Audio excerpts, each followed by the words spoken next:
Feliz día para todos, mi nombre es María Alexandra Jiménez y el día de hoy vamos a hablar sobre fisiología neonatal abarcando temas como relación corazón-pulmón, procesos de respiración, deglución y alimentación.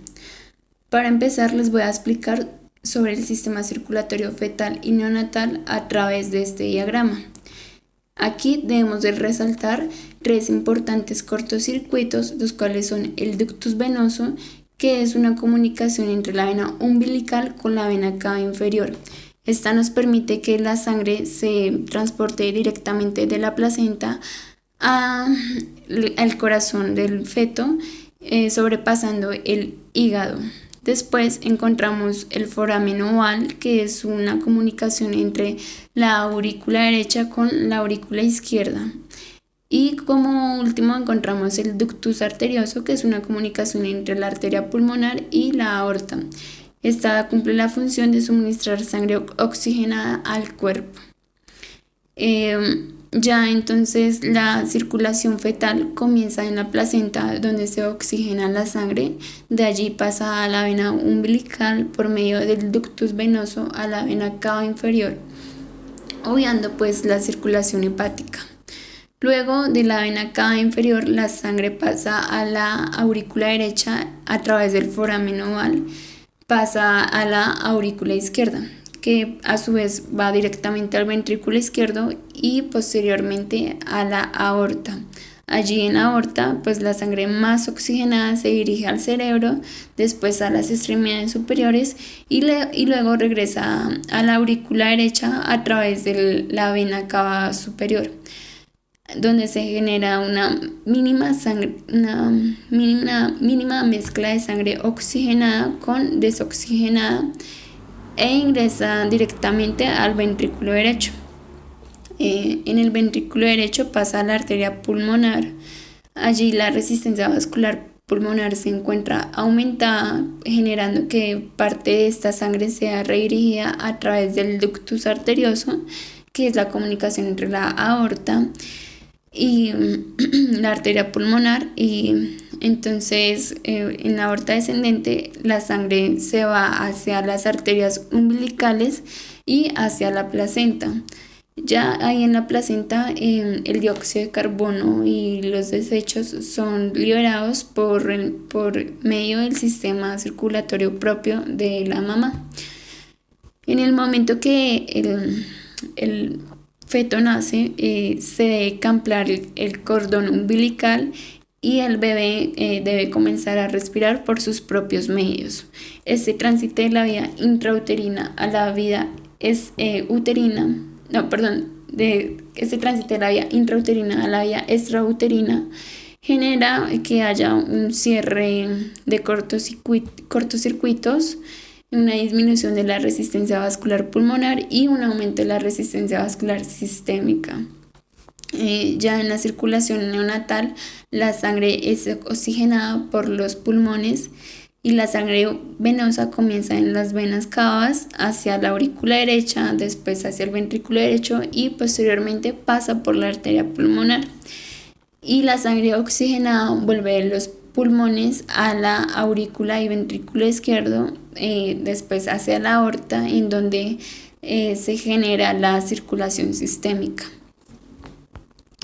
Ahora bien, vamos a hablar sobre el proceso de la respiración.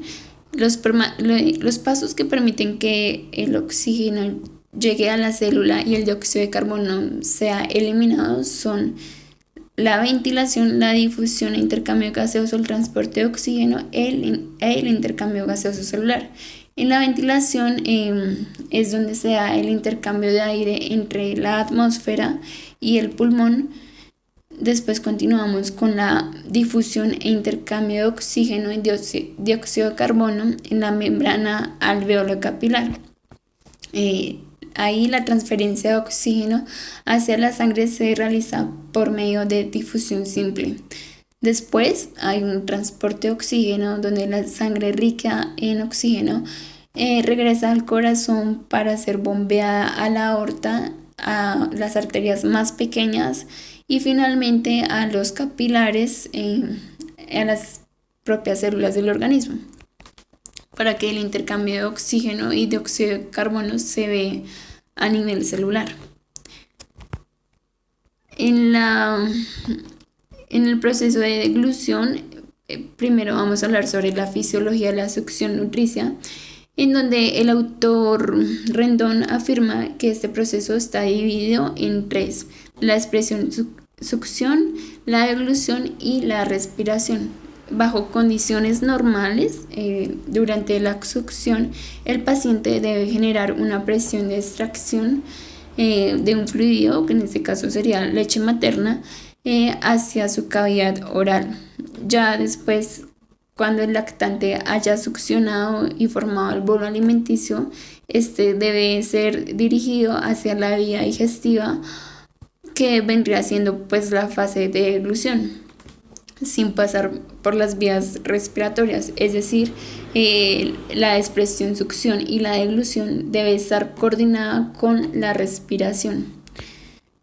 La deglución a su vez se sigue en 4 fases, que es la fase preparatoria oral, la cual corresponde a la manipulación de los alimentos en la boca, es decir, los movimientos que hacemos con la lengua y los dientes. Después pasa a la fase oral, en donde ya el bolo alimenticio se formó y tiene que pasar por las fauces anteriores. Termina en la fase de deglución y se desencadena el reflejo deglutorio, que debe ser involuntario y debe ocurrir en segundos. La fase faríngea ya es el reflejo como tal de la deglución y tiene estímulos sensitivos y motores. La fase esofágica ya corresponde al movimiento peristáltico del bolo por el esófago. En los procesos de alimentación en el paciente neonatal se divide en 4, que una vez el alimento se haya dividido en trozos y moléculas pequeñas, debe pasar de ingestión a digestión, después absorción y egestión. Para que el neonato o el bebé tenga un óptimo crecimiento, la OMS recomienda que la lactancia materna debe ser exclusivamente durante los primeros 6 meses de vida, es decir, es solo alimentar al bebé con leche materna durante este tiempo. Ya después de los 6 meses, se puede suministrar a la dieta otros alimentos. Sin embargo, no dejar de dar leche materna hasta los 2 años de vida. Con ese ejercicio podemos concluir que es importante que durante el paso de la vía intrauterina a la vía extrauterina, las comunicaciones o shunts del sistema circulatorio tienen que estar correctamente cerrados, gracias a la diferencia de flujos y presiones que se genera, para que no se desencadenen patologías cardíacas congénitas. También debemos tener en cuenta que el estado del desarrollo pulmonar del neonato esté correctamente desarrollado, para asegurarnos que el impacto de la adaptación neonatal sea exitoso. Y también podemos concluir que las fases de succión y deglución deben estar debidamente coordinadas con la respiración, para que no haya un riesgo de broncoaspiración en el neonato.